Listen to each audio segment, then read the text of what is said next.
తలసరి ఆదాయం, జీఎస్డీపీ, రాష్ట్ర ఆదాయాలు ఎలా పెరుగుతాయనే అంశంపై అంచనాలు రూపొందించాలని సీఎం చంద్రబాబు అధికారులను ఆదేశించారు. 15% వృద్ధి లక్ష్యంగా ప్రణాళికలు చేయడంతో పాటు పనితీరును మెరుగుపరుచుకోవాలని సీఎం చంద్రబాబు దిశానిర్దేశం చేశారు. ప్రణాళికపై ముఖ్యమంత్రి చంద్రబాబు సమీక్ష నిర్వహించారు. AP economy growth drivers, GSDP projections, key performance ఇండికేటర్లపై ఆయన సమీక్షించారు. 2024-25 ఆర్థిక సంవత్సరంలో జాతీయ స్థాయికి మించిన ఏపీ తలసరి ఆదాయం పెరిగిందని అధికారులు వెల్లడించారు. 2024-25కు జాతీయ స్థాయిలో సరాసరి తలసరి ఆదాయం 8.7%గా ఉంటే ఏపీ 11.8% నమోదు చేసిందని అధికారులు తెలిపారు. తలసరి ఆదాయం, జీఎస్డీపీ, రాష్ట్ర ఆదాయాలు ఎలా పెరుగుతాయనే అంశంపై అంచనాలు రూపొందించాలని సీఎం ఆదేశించారు. రాష్ట్రం స్వయం సమృద్ధి సాధించాలంటే ఏం చేయాలనే దానిపై డేటా అనలిటిక్స్ చేయాలని సూచనలు చేశారు. సేవల రంగం అభివృద్ధి జరిగేలా దృష్టి పెడితే ఆర్థిక సుస్థిరతను సాధించగలమన్నారు. గ్రామ స్థాయిలో కూడా కీ పెర్ఫార్మెన్స్ ఇండికేటర్లు పెడితే క్షేత్రస్థాయిలో పోటీతత్వం పెరుగుతుందని చెప్పారు. 15% వృద్ధి లక్ష్యంగా ప్రణాళికలు చేయడంతో పాటు పనితీరును మెరుగుపరుచుకోవాలని సీఎం చంద్రబాబు అధికారులను ఆదేశించారు. బాలికలు, మహిళల రక్షణ, వారి హక్కుల పరిరక్షణకు మహిళా కమిషన్ కృషి చేస్తుందని జాతీయ మహిళా కమిషన్ మెంబర్ అర్చనా మజుందార్ అన్నారు. దేశంలో ఎక్కడ మహిళకు అన్యాయం జరిగినా చర్యలు తప్పవని హెచ్చరించారు. జాతీయ మహిళా కమిషన్ 3 రోజుల రాష్ట్ర పర్యటనలో భాగంగా మొదటి రోజు విజయవాడలోని సిద్ధార్థ ప్రభుత్వ మెడికల్ కాలేజ్, పాత ప్రభుత్వ వైద్యశాలను జాతీయ మహిళా కమిషన్ మెంబర్ డాక్టర్ అర్చనా మంజుదార్ సందర్శించారు. ఈ సందర్భంగా డాక్టర్ అర్చనా మంజుదార్ మాట్లాడుతూ బాలికలు, మహిళలపై దాడులకు పాల్పడితే చర్యలు తప్పవని అన్నారు. మహిళలను లైంగికంగా వేధింపులకు గురి చేసినా, దాడులు చేసినా మహిళా కమిషన్కు ఫిర్యాదు చేయాలని సూచించారు. 10 మంది కంటే ఎక్కువ సిబ్బంది పనిచేస్తున్న ఏ వ్యాపార సంస్థలైనా, విద్యా సంస్థలైనా, కార్యాలయాలైనా ఇంటర్నల్ కంప్లైంట్ కమిటీ ఏర్పాటు చేసుకోవాలని అన్నారు. ఆ కమిటీని సీనియర్ మహిళా ఉద్యోగిని ఆధ్వర్యంలో నిర్వహించేలా చర్యలు తీసుకోవాలన్నారు. మహిళల రక్షణ కోసం 24 గంటలు మహిళా కమిషన్ అందుబాటులో ఉంటుందని, బాధితులు ఏ సమయం అయినా తమకు ఫిర్యాదు చేయవచ్చని, తక్షణం చర్యలు తీసుకుంటామని తెలిపారు. బాలికలు, మహిళల రక్షణ కోసం, వారి సాధికారత కోసం నిరంతరం కృషి చేస్తున్నామని చెప్పారు. Any institution, any organization having more than 10 faculties or 10 members or 10 employees, they are bound to have their ICC who will look into this harassment, sexual harassment matter and take action immediately. The time given there is, I have provided your principal sir the PPT presentation which is to be shown among you, and we will come across to know if you do not know already. In that case, how to lodge complaint, what are the time period, what are the provisions, what are the penalties, punishments, everything is there. So everyone, all faculties, sometimes they are compromised for being transferred, for promotion, for work. They are compromised sexually, not directly or indirectly. So this is a big concern before NCW. So we want awareness among faculties, awareness among students, and the organization should run in a healthy manner where girls can walk with boys with shoulder in shoulder, hand in hand, and a healthy environment. Women ఎక్కడైతే ఉంటారో వాళ్ళు చాలామంది చదువుకుంటూ ఉంటారు, work చేస్తూ ఉంటారు. So వాళ్ళు చదువుకునే చోట, వర్క్ చేసే చోట ఒక సేఫ్ ఎన్విరాన్మెంట్ అనేది ఉండాలి. అలాగే మహిళా సాధికారత ఇవన్నీ కూడా చూస్తూ ఉంటారనమాట. సో ఇక్కడ కాలేజ్కి వచ్చి ప్రతి కాలేజ్లో కానీ ఆర్గనైజేషన్ లేకపోతే ఎక్కడ ఫ్యాక్టరీలో ఎక్కడైనా సరే 10 మంది కంటే ఎంప్లాయీస్ ఉంటే ఇంటర్నల్ కంప్లైంట్ కమిటీ అనేది ఒకటి మ్యాండేటరీ, ఖచ్చితంగా పెట్టాల్సిందే. దాంట్లో ఏంటంటే ఫీమేల్ ఒక మెంబర్గా ఉంటారు, అలాగా కంపెనీలో పనిచేసే వాళ్ళు కానీ, కాలేజ్లో, ఇన్స్టిట్యూట్లో ఉన్న వాళ్ళు కానీ మెంబర్స్ ఉంటారు.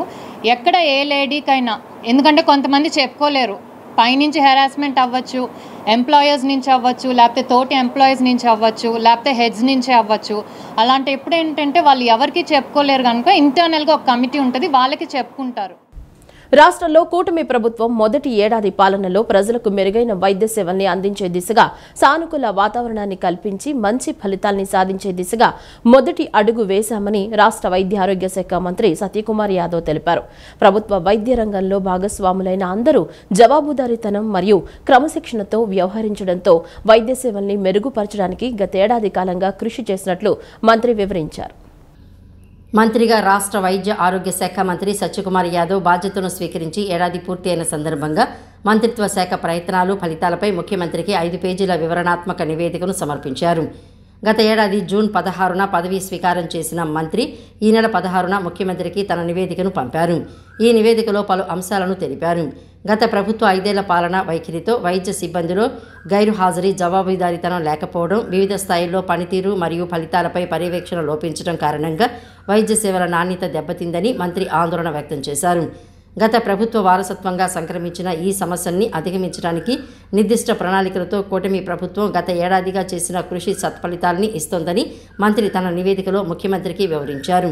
వైద్య సిబ్బంది హాజరు, ఓపీ మరియు ఐపీ సేవల్లో కూటమి ప్రభుత్వం మొదటి సంవత్సరంలో ఇతోధికంగా పెరుగుదలను సాధించిందని, ఇది ప్రజారోగ్య రంగంలో వచ్చిన మార్పునకు నిదర్శనమని మంత్రి సత్యకుమార్ యాదవ్ వివరించారు. తత్ఫలితంగా ఈ ఏడాది జనవరి నుంచి జూన్ వరకు ప్రభుత్వం చేపట్టిన ప్రజాభిప్రాయ సర్వేలో ప్రభుత్వ వైద్య సేవల పట్ల సానుకూలత బాగా పెరిగిందని ఆయన వ్యాఖ్యానించారు. పరామర్శల పేరుతో జగన్ ప్రజలపై దండయాత్ర చేస్తున్నారని తెలుగుదేశం ఎమ్మెల్యే ధూళిపాళ్ల నరేంద్ర కుమార్ తీవ్ర ఆగ్రహం వ్యక్తం చేశారు. నాగమల్లేశ్వరరావు ఆత్మహత్యకు జగన్ ఆయన పార్టీయే కారణమని ఆరోపించారు. ఒక ముఖ్యమంత్రిగా పనిచేసిన వ్యక్తి ఇలా శవరాజకీయం చేయడం ఎక్కడా లేదని దుయ్యబట్టారు. ఏడాది కాలంలో జగన్ ప్రజా సమస్యలపై అసెంబ్లీకి వచ్చి మాట్లాడకుండా నేడు లా అండ్ ఆర్డర్ సమస్య సృష్టించేందుకు యత్నించడం సిగ్గుచేటని నరేంద్ర మండిపడ్డారు. వైసీపీ అధినేత వైఎస్ జగన్మోహన్ రెడ్డిపై పొన్నూరు ఎమ్మెల్యే తెలుగుదేశం సీనియర్ నేత ధూళిపాళ్ల నరేంద్ర కుమార్ తీవ్ర ఆగ్రహం వ్యక్తం చేశారు. జగన్ వల్లే బెట్టింగ్లో పాల్గొని కోట్లాది రూపాయలు కోల్పోయిన నాగమల్లేశ్వరరావు ఆత్మహత్య చేసుకుని చనిపోతే తమ ప్రభుత్వానికి సంబంధం ఏంటని ప్రశ్నించారు. అమరావతిలోని టీడీపీ కార్యాలయంలో ధూళిపాళ్ల నరేంద్ర కుమార్ మీడియాతో మాట్లాడారు. ఏపీలో కూటమి ప్రభుత్వం ఏర్పడక ముందు జరిగిన ఈ ఘటనకు ప్రభుత్వ వేధింపులు ఎలా కారణమవుతాయని నిలదీశారు. సత్తెనపల్లి పర్యటన దేనికోసమో స్పష్టం చేయాలని ప్రశ్నించారు. నటనలో జగన్కు ఆస్కార్ ఇవ్వాలని ఎద్దేవా చేశారు. జగన్ ప్రజల మీద ఇంకా దండయాత్ర చేస్తూనే ఉన్నారని పేర్కొన్నారు. జగన్ తెరలేపిన రాజకీయ శవయాత్రకు తొలి ముద్దాయి ఆయనే అని ధూళిపాళ్ల నరేంద్ర కుమార్ విమర్శించారు. తాడేపల్లి ప్యాలెస్ జగన్ అసత్యాలు ప్రేరేపించడం వల్లే నాగమల్లేశ్వరరావు కోట్లాది రూపాయల బెట్టింగుకు పాల్పడ్డారని చెప్పారు. మొన్నటి సార్వత్రిక ఎన్నికల్లో తనకు ఓట్లు వేయలేదనే అక్కసు, కోపం ప్రజలపై జగన్ వెళ్లగక్కుతున్నారని ధ్వజమెత్తారు. అధికారం కోల్పోయిన తర్వాత కూడా ఈ రాష్ట్రంలో అరాచకాన్ని, దౌర్జన్యాల్ని ప్రోత్సహించే విధంగా తన యొక్క వైఖరి ఉంది, తన యొక్క నడవడిక ఉంది అనేది స్పష్టం అవుతా ఉంది. ఎందుకంటే ప్రజా సమస్యల మీద మాట్లాడాల్సిన వ్యక్తి అధికారంలో ఉన్నప్పుడు సంఖ్యాబలాన్ని బట్టి పార్టీలు అధికారంలోకి వస్తాయి. ఆయనకి 11 మంది శాసనసభ్యులను ఇచ్చారు. మరి ఇప్పటివరకు అసెంబ్లీకి వచ్చి నోరు తెరవడు, ప్రజా సమస్యల మీద మాట్లాడు. అటువంటి వ్యక్తి రాష్ట్రంలో ఏ కొద్ది అంశం వచ్చినా కూడా దాన్ని ఒక అసత్య ప్రచారాలతో ఆ ప్రాంతాల్లో ఏ విధంగా అరాచకాన్ని సృష్టిస్తూ ఉన్నాడో మనం చూడటం జరుగుతూ ఉంది. ఎక్కువగా మహిళల మీద అసభ్యకరమైన వ్యాఖ్యలు చేసిన నేపథ్యం కూడా మనం రాష్ట్రంలో చూడటం జరిగింది. అంటే తన యొక్క అధికారం కోల్పోయనే అసహనం కానీ, ప్రజలు తనకి అధికారం ఇవ్వలేదని, మహిళలకి తనకు ఒక ఓట్లు వేయలేదనే ఒక ఆలోచనతో మరి ఏ విధంగా వాళ్ళ యొక్క పరపతిని, గౌరవాన్ని, ఆత్మాభిమానాన్ని దెబ్బతీసే విధంగా తన సతీమణి భారతీరెడ్డి నడుపుతా ఉన్న సాక్షి ఛానల్లో ఏ విధమైన వ్యాఖ్యలు చేయించారో మనం చూడటం జరిగింది. రైతుల ముసుగులో పొదిలి పర్యటనకు వచ్చారు. ఏదైతే ఆయన ఛానల్లో కూర్చోబెట్టుకొని మహిళల యొక్క ఆత్మాభిమానం దెబ్బతినే విధంగా వ్యాఖ్యలు చేశారో, అయ్యా నువ్వు ఒక పార్టీ అధ్యక్షుడివి, ఓ పార్టీ అధ్యక్షుడిగా ఉన్నావు, నీ ఇంట్లో మహిళలు ఉన్నారు, నీ తల్లి చెల్లి అందరూ మహిళలే, నీ భార్య మహిళే, కుమార్తెలు ఆడపిల్లలే, మరి మీరు చేసిన వ్యాఖ్యలు మా మనోభావాలు దెబ్బతిన్నాయని క్షమాపణ చెప్పండి అని అడిగితే తన రౌడీ మూకల ద్వారా ఏ విధంగా దాడి చేయించారో మనం చూడటం జరిగింది. చిత్తూరు జిల్లా కుప్పం మండలం నారాయణపురం గ్రామంలో అప్పు తీర్చలేదని చెట్టుకు కట్టేసి అమానుషంగా వ్యవహరించిన ఘటనలో బాధితురాలు శిరీషతో సీఎం చంద్రబాబు నాయుడు మాట్లాడారు. ప్రభుత్వ పరంగా అన్ని విధాలుగా అండగా ఉంటారని, ధైర్యంగా ఉండాలని భరోసా ఇచ్చారు. బాధిత కుటుంబానికి అందుబాటులో ఉండి అవసరమైన సాయం పూర్తిగా అందేలా చూడాలని సీఎం అధికారులను ఆదేశించారు. చిత్తూరు జిల్లా కుప్పం మండలం నారాయణపురం గ్రామంలో అప్పు తీర్చలేదని చెట్టుకు కట్టేసి అమానుషంగా వ్యవహరించిన ఘటనలో బాధితురాలు శిరీషతో సీఎం చంద్రబాబు నాయుడు మాట్లాడారు. ఫోన్లో మాట్లాడి శిరీషను పరామర్శించి ఘటన వివరాలు అడిగి తెలుసుకున్నారు. గతంలో ఎప్పుడైనా వారి నుంచి వేధింపులు ఎదురయ్యాయా అని అడిగారు. పలు సందర్భాల్లో తమను ఇబ్బంది పెట్టారని ఆమె చెప్పారు. ఈ ఘటనలో పిల్లలు తాను భయపడుతున్నామని ముఖ్యమంత్రికి బాధితురాలు గోడు వెళ్లబోసుకుంది. ఇటువంటి ఘటన దురదృష్టకరమని, ఇలాంటి వాటిని సహించే ప్రసక్తే లేదని సీఎం స్పష్టం చేశారు. మానవత్వం లేకుండా ప్రవర్తించిన వారిపై కఠిన చర్యలు తీసుకోవాలని ఇప్పటికే అధికారులకు ఆదేశాలు ఇచ్చారని సీఎం అన్నారు. శిరీష పిల్లలు ఏం చదువుతున్నారో అడిగి తెలుసుకున్నారు. వారిని బాగా చదివించాలని సూచించారు. ప్రభుత్వ పరంగా అన్ని విధాలుగా అండగా ఉంటామని, ధైర్యంగా ఉండాలని భరోసా ఇచ్చారు. లైఫ్ లాంగ్ మాకేది జరగదు, మా చంద్రంలో ఉండడు, నాకు హెల్ప్ చేస్తాడు. నీకేం జరగదమ్మా, నువ్వు ధైర్యంగా ఉండి నేను చూసుకుంటాను, నువ్వేం భయపడద్దు. జరిగింది దురదృష్టం, బాధాకరం. వాళ్ళు కూడా తప్పు చేశారు, తప్పు చేసిన శిక్ష కూడా తప్పదు. గట్టిగానే ఉంటాను, ధైర్యంగా ఉంటాను. ఇది హీనమైనటువంటి నేరం, ఇది మంచిదిగా. నా కొడుకు వాళ్ళ కాళ్ళు పట్టుకున్నాడు సార్, మా అమ్మని ఏమి చేయకండి, నా పిల్లోడికి 5 ఏళ్ళ వయసు సార్. కనీసం మానవత్వంగా ఉండ పేరు చేశారు. నాకు జరిగిన అన్యాయం ఏ స్త్రీకి జరగకూడదు సార్. వెళ్ళిపోయి మీదట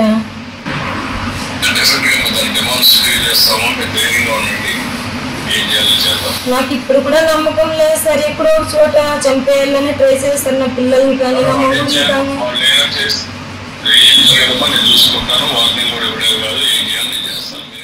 రాష్ట్రంలో సంచలనంగా మారిన లిక్కర్ స్కామ్ కేసులో నిందితులకు మరోసారి చుక్కెదురైంది. మద్యం కేసు నిందితులకు విజయవాడ కోర్టు వచ్చే నెల 1 వరకు రిమాండ్ పొడిగించింది. 2019-24 మధ్య వైఎస్ఆర్సీపీ ప్రభుత్వం అమలు చేసిన ఎక్సైజ్ విధానంలో అవకతవకల ద్వారా 3,200 కోట్ల నుంచి 4,000 కోట్ల వరకు స్కామ్ జరిగినట్లు స్పెషల్ ఇన్వెస్టిగేషన్ టీం ఆరోపిస్తోంది. రాష్ట్రంలో సంచలనంగా మారిన లిక్కర్ స్కామ్ కేసులో నిందితులకు మరోసారి చుక్కెదురైంది. సిట్ అధికారులు కేసిరెడ్డి, రాజశేఖర్ రెడ్డి, చానిక్క, పైలా దిలీప్, సజ్జల శ్రీధర్ రెడ్డి, ధనుంజయ రెడ్డి, కృష్ణమోహన్ రెడ్డి, బాలాజీ గోవిందప్పలను ఏసీబీ కోర్టులో హాజరుపరిచారు. అనంతరం కోర్టు వారికి మరోసారి 14 రోజుల పాటు రిమాండ్ పొడిగించింది.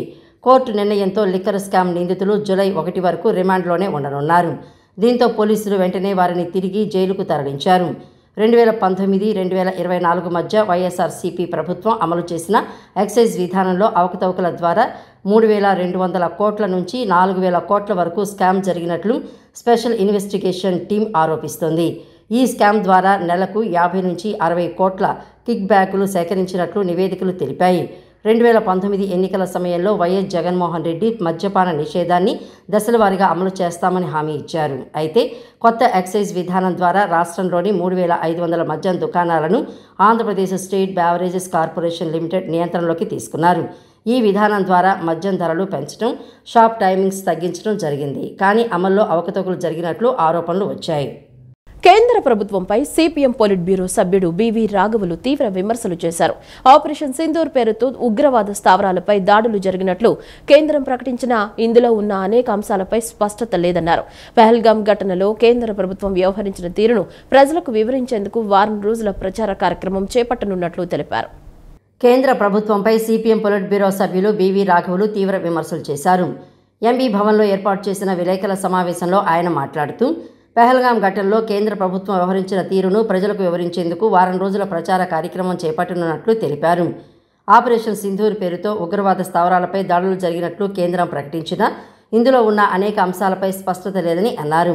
పాకిస్తాన్, ఇండియా మధ్య యుద్ధాన్ని తానే ఆపినట్లు ట్రంప్ చెబుతున్నారని, కేంద్రం ఏదో దాస్తోందని అనుమానం ప్రజల్లో కలుగుతోందని ఆయన అన్నారు. అలాగే ఇజ్రాయెల్, ఇరాన్ మధ్య జరుగుతున్న యుద్ధం మరింత ముదిరితే ప్రపంచ ఆర్థిక వ్యవస్థపై తీవ్ర ప్రభావం చూపుతుందని హెచ్చరించారు. ఇప్పటికే క్రూడాయిల్ ధరలు 10% పెరిగాయని గుర్తు చేశారు. ఇజ్రాయెల్కు భారత్ మద్దతు తెలపడం దారుణమని, భారత ప్రభుత్వం ఆ దాడిని ఖండించాల్సిన అవసరం ఉందన్నారు. ఇరాన్తో మన దేశానికి ఆర్థిక సంబంధాలు ఉన్నాయని, కేంద్రం ఈ పరిస్థితిని పునరాలోచించాలి అని రాఘవులు కోరారు. ప్రస్తుత అంతర్జాతీయ పరిణామాల నేపథ్యంలో పార్లమెంటు సమావేశాలు నిర్వహించి చర్చ జరపాలని ఆయన డిమాండ్ చేశారు. ఈ పహల్గాంలో ఉగ్రవాదులు దాడి చేసిన సందర్భంలో కేంద్ర ప్రభుత్వం వ్యవహరించిన తీరుని, వాస్తవాలని ప్రజలకు చెప్పాలి. అందుకు ఒక వారం రోజుల పాటు దేశవ్యాప్తంగా ప్రచారం చేయాలి అని చెప్పేసి కేంద్ర కమిటీ నిర్ణయించింది. ఉగ్రవాద స్థావరాల మీద దాడులు నిర్వహించి క్యాంపుల్ని ధ్వంసం చేసింది. ఆ తర్వాత పాకిస్తాన్ ప్రతిదాడి, దాన్ని ఎదుర్కోవడానికి భారత వైమానిక దళాల దాడి జరిగింది. ఉభయ దేశాల మధ్య కాల్పుల విరమణ ఒప్పందం కూడా జరిగింది. ఈ సందర్భంలో అమెరికా అధ్యక్షుడు ట్రంప్ మధ్యవర్తిత్వంతో జోక్యంతో ఈ కాల్పుల విరమణ ఒడంబడిక జరిగినట్టు మీడియాలో వచ్చింది. కేంద్ర ప్రభుత్వం దాన్ని తిరస్కరించింది. ఎటువంటి మధ్యవర్తి లేరు, ఉభయ దేశాల మధ్యనే ఒడంబడిక జరిగింది అని చెప్పేసి చెప్తూ వచ్చింది. ఈ సందర్భంలో సిపిఎం మొదటి నుంచి చెప్తున్నాం, ఉగ్రవాదుల్ని అణిచివేయడానికి, ఉగ్రవాదాన్ని నాశనం చేయడానికి యుద్ధం పరిష్కారం కాదు, చర్చల పరిష్కారం, అంతర్జాతీయ ఒత్తిడి పరిష్కారం అని చెప్పేసి చెప్తూ వచ్చింది. కానీ మోడీ గారి ప్రభుత్వం, ఆయన అనుయాయులు యుద్ధాన్మాదాన్ని రెచ్చగొడుతూ ఇటువంటి ఘటనలు జరిగితే బుద్ధి చెప్తామని చెప్పేసి ఆ రకంగా యుద్ధ కాంక్షను పెంచుతూ వారు ప్రయత్నం చేశారు. దాన్ని మా పార్టీ వ్యతిరేకించింది. అలాగే ట్రంప్ జోక్యంతో ఒడంబడిక జరిగింది, మధ్యవర్తితోటి ఈ కాల్పుల విరమణ ఒడంబడిక జరిగింది అని చెప్పేసి వాళ్ళు చెప్తూ ఉంటే వీళ్ళు కాదుంటూ ఉన్నారు. దాని మీద స్పష్టంగా వాస్తవాలను ఇప్పటి వరకు వెల్లడించలేదు. ఆరోగ్యాంధ్ర సాకారానికి, కాలుష్యరహిత సమాజానికి మనం పీల్చే గాలి స్వచ్ఛంగా ఉండటం కీలకమని జిల్లా కలెక్టర్ డాక్టర్ జి లక్ష్మీషా అన్నారు. వినూత్న విధానాలతో విజయవాడ నగరం వాయు కాలుష్యం బారిన పడకుండా సమిష్టి కృషి అవసరమని, ఇందుకు భాగస్వామ్య పక్షాలు చెయ్యి కలపాలని పిలుపునిచ్చారు. కలెక్టరేట్లో కలెక్టర్ లక్ష్మీషా అధ్యక్షతన జాతీయ శుద్ధ వాయు కార్యక్రమం అమలుపై సమీక్షించేందుకు విజయవాడ నగర ఇంప్లిమెంటేషన్ కమిటీ సమావేశం జరిగింది. కాలుష్య నియంత్రణ, విజయవాడ నగరపాలక సంస్థ, రవాణా, పరిశ్రమలు తదితర శాఖలు వాయు నాణ్యతను పెంచేందుకు చేపట్టిన పనులు, వాటిలో పురోగతిపై సమీక్షించి భవిష్యత్తు కార్యాచరణకు మార్గనిర్దేశం చేశారు. నగరం నలువైపులా హాట్స్పాట్ ప్రాంతాల్లో ఏర్పాటు చేసిన ఎయిర్ క్వాలిటీ మానిటరింగ్ స్టేషన్ల డేటాను ఎప్పటికప్పుడు విశ్లేషించి దుమ్ము, ధూళి వ్యాప్తి చెందకుండా గాలిలో PM10 సూక్ష్మ ధూళికలను లక్ష్యాల మేరకు తగ్గించే కార్యక్రమాలు పటిష్టంగా అమలయ్యేలా చూడాలన్నారు. 2024-25లో PM10 సూక్ష్మ ధూళికల పరిణామం 64 UQ/M నమోదైందని, దీన్ని బాగా తగ్గించేందుకు చర్యలు తీసుకోవాలన్నారు. కాలుష్య రహిత ప్రయాణానికి వీలు కల్పించేలా రహదారుల నిర్మాణం, పేవ్మెంట్ రహదారుల ఏర్పాటు, హరిత విస్తీర్ణం పెంపు, మెకానికల్ స్లీపర్ల వినియోగం, ఘన వ్యర్థాల నిర్వహణ, కాలువగట్ల హరిత సుందరీకరణ వంటి చర్యలను ముమ్మరం చేయాలని పేర్కొన్నారు. 25వ డివిజన్ అరండల్పేటలోని ఏపీజే అబ్దుల్ కలాం ఉర్దూ హైస్కూల్లో మంగళవారం విద్యా సామాగ్రి పంపిణీ కార్యక్రమం జరిగింది. 10వ తరగతి విద్యార్థులకు ప్రభుత్వ విప్ సెంట్రల్ నియోజకవర్గ శాసనసభ్యులు బోండా ఉమామేశ్వరరావు 2279 విలువైన సర్వేపల్లి రాధాకృష్ణ విద్యార్థి మిత్ర కిట్స్ ను పంపిణీ చేశారు. ఈ కిట్ లో పాఠ్యపుస్తకాలు, work books, note books, uniform, school బ్యాగులు, బూట్లు, సాక్స్లు ఉన్నాయి. ఈ సందర్భంగా బోండా ఉమా మాట్లాడుతూ ఎన్డీఏ కూటమి ప్రభుత్వం అధికారంలోకి వచ్చిన తర్వాత విద్యార్థులందరికీ తల్లికి వందనం పథకం అమలు చేస్తున్నామన్నారు. విజయవాడ ఇంద్రకీలాద్రిపై కొలువైన జగన్మాత దుర్గమ్మను జాతీయ మహిళా కమిషన్ సభ్యులు డాక్టర్ అర్చన మజుందార్ దర్శించుకున్నారు. ఇంద్రకీలాద్రికి విచ్చేసిన వీరికి ఆలయ అధికారులు ఆలయ మర్యాదలతో స్వాగతం పలికి అమ్మవారి దర్శనం అనంతరం వేద ఆశీర్వచనం, చిత్రపటం, ప్రసాదాలను అందించారు. ఈ కార్యక్రమంలో ఆంధ్రప్రదేశ్ రాష్ట్ర మహిళా కమిషన్ చైర్పర్సన్ డాక్టర్ అయ్యపట్ శైలజ పాల్గొన్నారు.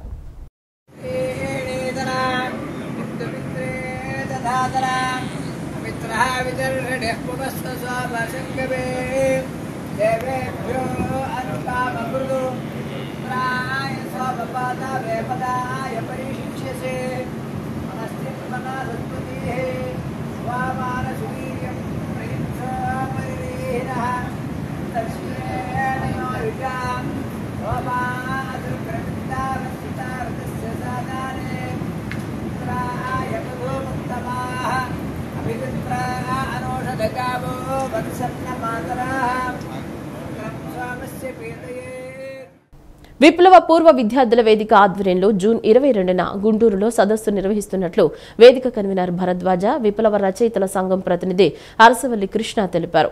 ఈ సదస్సులో 20 ఏళ్ల పాటు కొనసాగిన రాడకల్ స్టూడెంట్స్ యూనియన్లో చురుగ్గా పనిచేసిన పూర్వ విద్యార్థులంతా పాల్గొంటారని తెలిపారు. జరుగుతున్న బూటకపు ఎన్కౌంటర్లు, కగార్ ఆపరేషన్ నిలుపుదల, 2 దశాబ్దాలుగా నిర్వీర్యమైన విద్యార్థి సంఘాల ప్రభావం వంటి అనేక అంశాలపై ఈ సదస్సులో చర్చించనున్నట్లు వారు వివరించారు.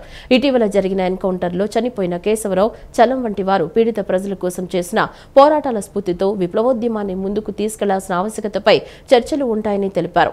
ప్రస్తుతం అభివృద్ధి పేరుతో ప్రజల మీద జరుగుతున్న దాడులను వ్యతిరేకించడమే ఈ సదస్సు ఉద్దేశంగా వారు వివరించారు. ఈ తరహా సదస్సును గతంలో హైదరాబాద్లో నిర్వహించామని, ప్రస్తుతం విప్లవోద్యమానికి పుట్టినిల్లైన గుంటూరులో నిర్వహిస్తున్నట్లు తెలియజేశారు. రాడికల్ విద్యార్థి ఉద్యమంతో పాటు ప్రయాణం ప్రారంభించి విప్లవోద్యమంలోకి వెళ్ళి అమరులైపోయినటువంటి కామ్రేడ్ కేశవరావు గారు, అలాగే కామ్రేడ్ చలం గారు, వీళ్ళిద్దరూ ఆంధ్రప్రదేశ్కు చెందినటువంటి నాయకులు.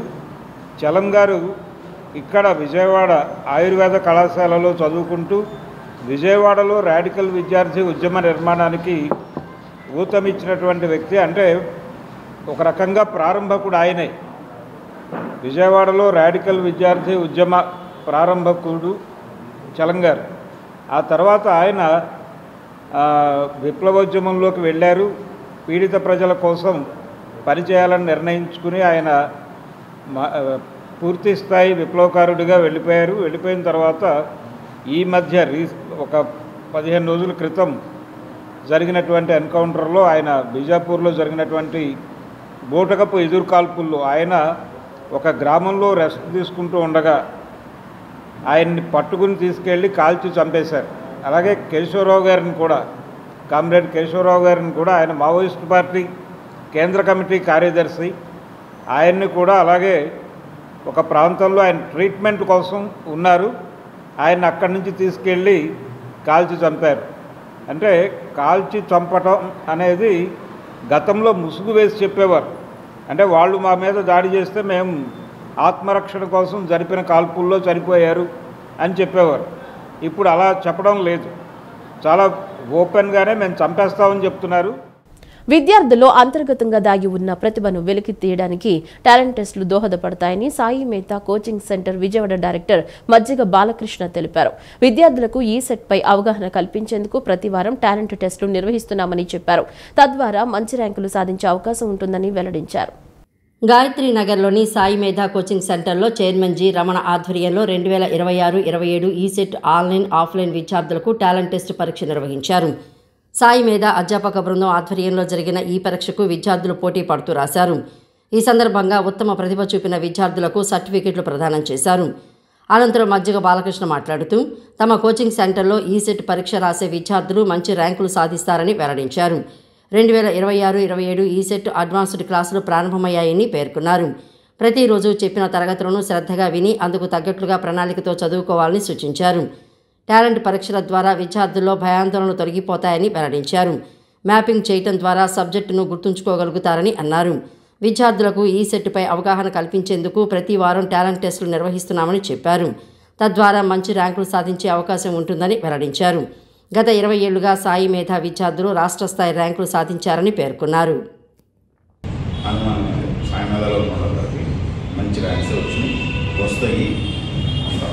కాకపోతే ఒక సిస్టమేటిక్గా ఒక పద్ధతిగా చక్కగా చదువుకోండి. ఇక్కడ టైమింగ్స్ అయ్యి ఉంటాయి కదా, ఆ టైమింగ్స్ బాలకృష్ణ కొంచెం గైడ్ చేస్తాడు. ఇలా చదువుకోండి అని ఆ ప్లాన్ ఉంటుంది మాకు. ఆ ప్లాన్ ప్రకారం మీకు చెప్పడం జరుగుతుంది. అది మీరు ఫాలో అవ్వడం చాలు. ఓకేనా? ఈ వార్తలు ఇంతటితో సమాప్తం. నమస్కారం.